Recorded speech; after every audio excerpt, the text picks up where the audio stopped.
14%।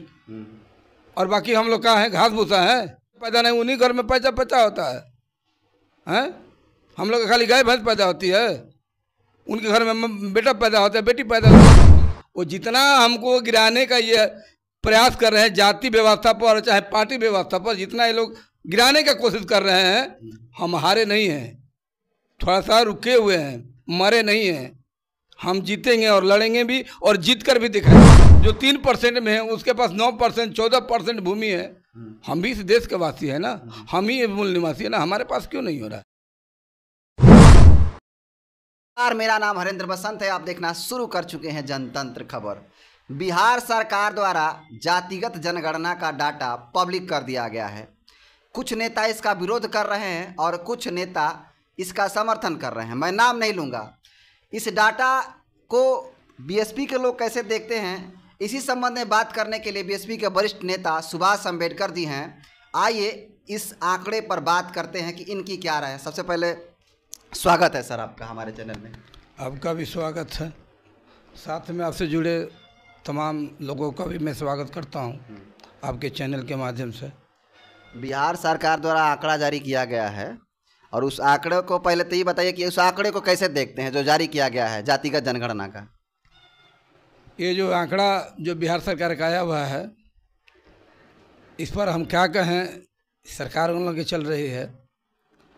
आंकड़ा का मतलब ये नहीं है कि जिसकी सरकार में चले उसकी बाहुबली हो, तो बाहुबली लोग हैं, अपनी बाहुबली दिखाने के लिए काम कर दिए। ये किसको बाहुबली कह रहा है? जिसकी सरकार चल रही है, जो गठबंधन का सरकार चल रहा है, जिसमें वर्तमान अभी तेजस्वी जी हैं और ये नीतीश बाबू जी हैं, वो हैं, ये पता नहीं नीतीश जी दबदबा कर इतना काम कर रहे हैं कि डरा कर काम कर रहे हैं कि जिस तरह का आंकड़ा ही है 14%। और बाकी हम लोग का है घास भूसा है। हम लोग के घर में फैमिली बच्चा पैदा नहीं, उन्हीं घर में पैसा पैसा होता है हैं? हम लोग का खाली गाय भैंस पैदा होती है, उनके घर में बेटा पैदा होता है, बेटी पैदा होती है। हम लोग का आंकड़ा आज का पहले से जनगणना हुआ है, आज के उस वक्त भी 5% दिखाया गया, आज भी 5% में हम अटक गए। इससे क्या मुख्यमंत्री बन जाएंगे, प्रधानमंत्री बन जाएंगे वो? मैंने आपका आरोप है कि मैंने डाटा गलत है। डाटा ये डाटा एकदम गलत है और ये डाटा मनगढ़ंत है। ये मन से बनाए हैं अपने, क्योंकि ये कब हुआ कैसे हुआ मुझको ही नहीं पता। आपको पता नहीं है? हम भी घूम रहे हैं। अभी आपको बता दें कि हम 18 तारीख से अभी तक मैं गांव में ही घूम रहा हूं, जबकि 18 पंचायत बक्सर के राजपुर विधानसभा में 18 पंचायत, यानी कि मान लीजिए मोटा मोटी 300 गाँव मैं घूमकर खुद मैं पार्टी का अपना वर्क काम कर रहा हूँ, बूथ सेक्टर का काम कर रहा हूँ। मैंने इसको भी बाद में पूछने का प्रयास किया कि क्या आपके यहाँ जनगणना के लिए आए? चलते चलते रोड के किनारे से हुआ है, जहाँ दलित बस्ती है, बाकी लोग में नहीं गया। हमारे घर बक्सर में, बक्सर जिला के अंदर छोटका नुआ हमारे गांव पड़ता है, बक्सर विधानसभा में। चलिए हमारे गांव में मुआयना करिए ना कि कितने जनगणना हुआ, कौन कौन लोग आए थे। एक महिला एक बार आई थी, वो रोड पर दिखाई दी, उसके बाद 1 घंटे के बाद मैं पुनः फिर लौट कर आया, क्योंकि मेरा भी जनगणना नहीं हुआ था, जातीय जनगणना। हम पुनः लौट कर आए, उसके बाद वो महिला नहीं दिखाई दी। तो हाँ बोलिए। तो बताइए कि जो उनका सरकार चल रहा है वो कुछ दे दे। अरे हम लोग की तो मजबूरी है, सुनना है, सुन रहे हैं। हारे नहीं हैं, हारे नहीं हैं ना, हथियार रखे हैं, लड़ेंगे और एक दिन मजबूती के साथ लड़ेंगे और एक दिन जीतेंगे भी। वो जितना हमको गिराने का ये प्रयास कर रहे हैं जाति व्यवस्था पर चाहे पार्टी व्यवस्था पर, जितना ये लोग गिराने का कोशिश कर रहे हैं, हम हारे नहीं हैं, थोड़ा सा रुके हुए हैं, मरे नहीं हैं। हम जीतेंगे और लड़ेंगे भी और जीत कर भी दिखाएंगे। और ज़्यादा देर नहीं है, बहुत करीब में, पास में है। मैंने आपका आरोप है कि जो रविदास समाज से आप आते हैं, रविदास समाज को जो है 3रे नंबर पर रखा गया, इससे आपको आपत्ति है? बहुत आपत्ति, तनी नहीं है। आप ये बताइए, पहले वाली जनगणना से आज की गणना में कितना दूरी है? बताइए कि उनका कितना % वृद्धि हो गई, क्या रात दिन बच्चे पैदा करने में लगे हैं? तो जातिगत जनगणना तो नहीं ना हुआ था जी? तो क्या मनगढ़ंत हुआ था? जातिगत जनगणना बिहार में पहली बार हुआ है। देखिए, पहली बार हुआ है, लेकिन पहली बार में आज से नहीं, पहले का डाटा निकालिए, उस वक्त भी हम 5% हमको देखने को मिला था। अच्छा। और आज भी देखने को मिल रहा है। हमारी बात यहाँ है। तो मैंने आपका आरोप है कि यादव समाज जो 14% डाटा दिखाया गया वो जानबूझकर दिखाया गया, अपने समाज को प्रतिनिधि मैंने दिखावा ज्यादा करने के लिए, हाँ। वोट बैंक के लिए, वोट बैंक के लिए यहाँ के लोग यादव बीडीसी बनेंगे, यहाँ के यादव मुखिया बनेंगे, यहाँ के प्रमुख बनेंगे, विधायक संसद बनेंगे, बाकी घंटा हिलाएंगे इन लोगों को। इसलिए सब हुआ रहा है। तेजस्वी जी मुख्यमंत्री बनेंगे, फिलहाल जी मुख्यमंत्री बनने के लिए डाटा दिखा रहे हैं। तो ये बताइए, अभी जो दिखा रहे हैं, जो बीजेपी में है, अन्य दल में है, वो कहाँ जाएंगे? ये मुख्यमंत्री बन जाएंगे ये डाटा को साबित कर देने से?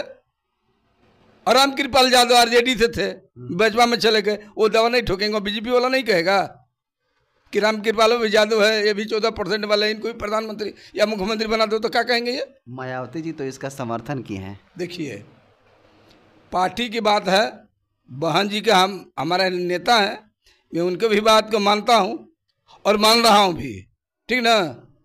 लेकिन जहाँ तक कि हमारा मानना है, हम जिस एंगल से देखते हैं, हम उसकी बात कर रहा हूँ, और बहन जी कर रही हैं, उनके भी बात का मैं समर्थन करता हूँ। लेकिन यहाँ के जो बात है मैं वो बात रख रहा हूँ, हम उनकी विरोध नहीं कर रहा हूँ। मैंने बहन जी का समर्थन कर रहे हैं कि बहन जी जो बात कही सही है, सही है। लेकिन इस आंकड़ा पर आपको संदेह है? हमारा आंकड़े पसंद है कि जो समाज में जो जातिगत जो जनगणना है उसका डाटा में जो यादव समाज को दिखाया गया ज्यादा करके, इससे आपको आपत्ति है?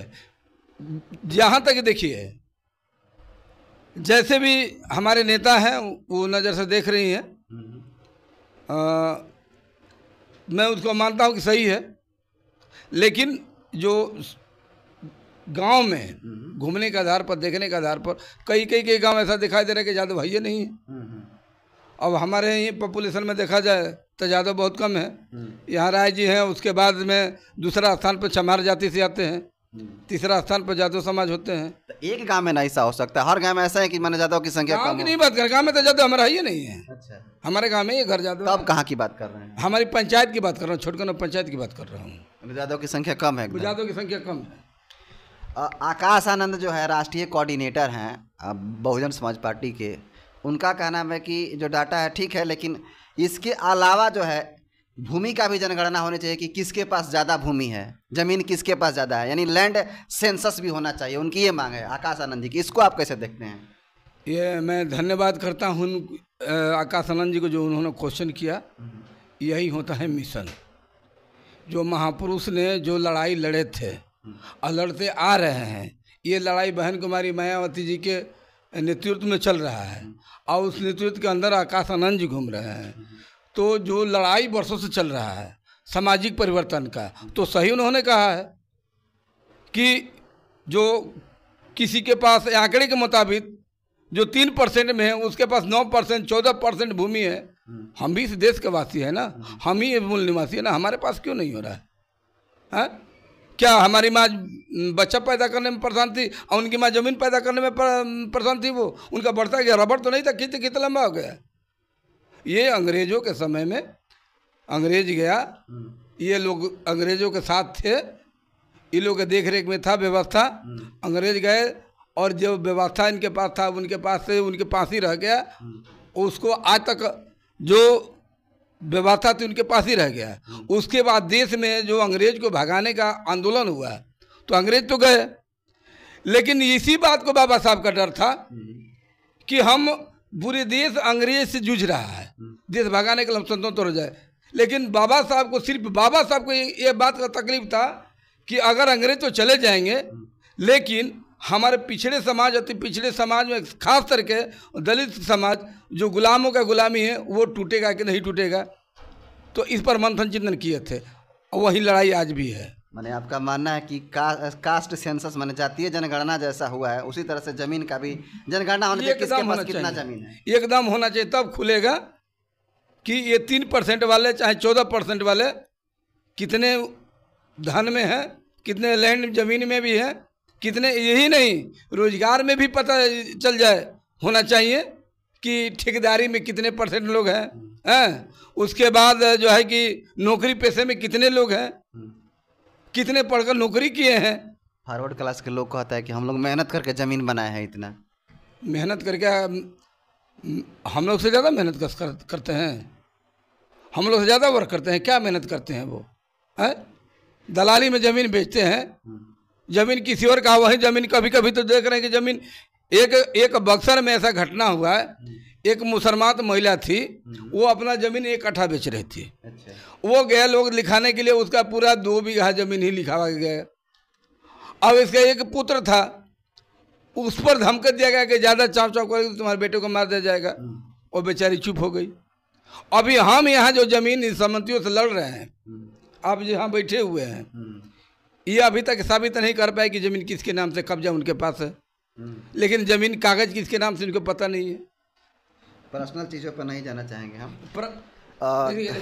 हम पर्सनल की बात नहीं कर रहा हूँ। देखिए, जब खाना बनता है ना तो देखते हैं चावल तसली में डलाता है तो उसमें कोई 2 ही निकाल कर देखता है, कोई पूरा तसलबा नहीं टोता है।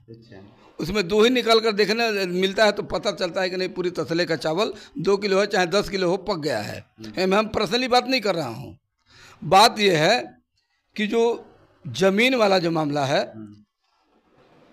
आज एक सरकार जो नीतीश बाबू लेकर आए थे जल जंगल हरेल ज़मीन, वो जल जंगल हरेल की ज़मीन में जो बिहार सरकार का ज़मीन में किसी तरह गंदगी, नाले कूड़े किनारे किसी तरह करके वो अपना गरीब घर बसा कर रह रहा है। चाहे किसी जाति का, हम जाति की बात नहीं करते, चाहे बुनियार हो, चाहे चमार हो, चाहे डोम हो, कोई भी जाति है, गरीब तो सब में है। वो किसी तरह रह रहा है, लेकिन वो सामंतियों के कहने पर उनको खाली करवा रहे हैं। और यहाँ का सरकार इस तरह का है, प्रशासन की व्यवस्था है कि किसी ने एप्लीकेशन दिया तो यहाँ के सीओ हो, वो सीधा नहीं पूछते हैं कि उसके पास रहने की व्यवस्था क्या है, उसके घर में जवान बेटी कहाँ रहेगी, उनकी जवान बहू कहाँ रहेगी, उसको घर से बेघर कर दिया जाता है। दूसरी बात कि यही जो ज़मीन तो इसका हो रहा है, तो इसको भी पता कर लिया जाए कि जो ज़मीन मठ मंदिर में कितना है, कितने एकड़ में ज़मीन है, वो किसकी ज़मीन है, किसकी ज़मीन में मठ मंदिर बना है, इसके भी इजाज़त हो जाना चाहिए। हम तो निवेदन करेंगे आपसे कि इस आवाज़ को उठाइए कि ज़मीन आकाशानंद उठाए हैं वो भी सही है, लेकिन एक मेरा भी पर्सनल मुद्दा है, मैं आपसे निवेदन करूँ कि इसको भी उठाया जाए कि भारत में कितना मंदिर है, वो कितने एकड़ में जमीन है, वो ज़मीन कैसा है। तो ये सुभाष अम्बेडकर जी थे जिन्होंने कास्ट सेंसस पर अपनी बातों को रखा। इनकी बातों को आप कैसे देखते हैं कमेंट करके ज़रूर बताइएगा। और ये वीडियो यूट्यूब चैनल पर देख रहे हैं तो यूट्यूब चैनल को सब्सक्राइब कीजिएगा, और फेसबुक पेज को देख रहे हैं तो पेज को फॉलो कर लीजिएगा। बहुत बहुत धन्यवाद।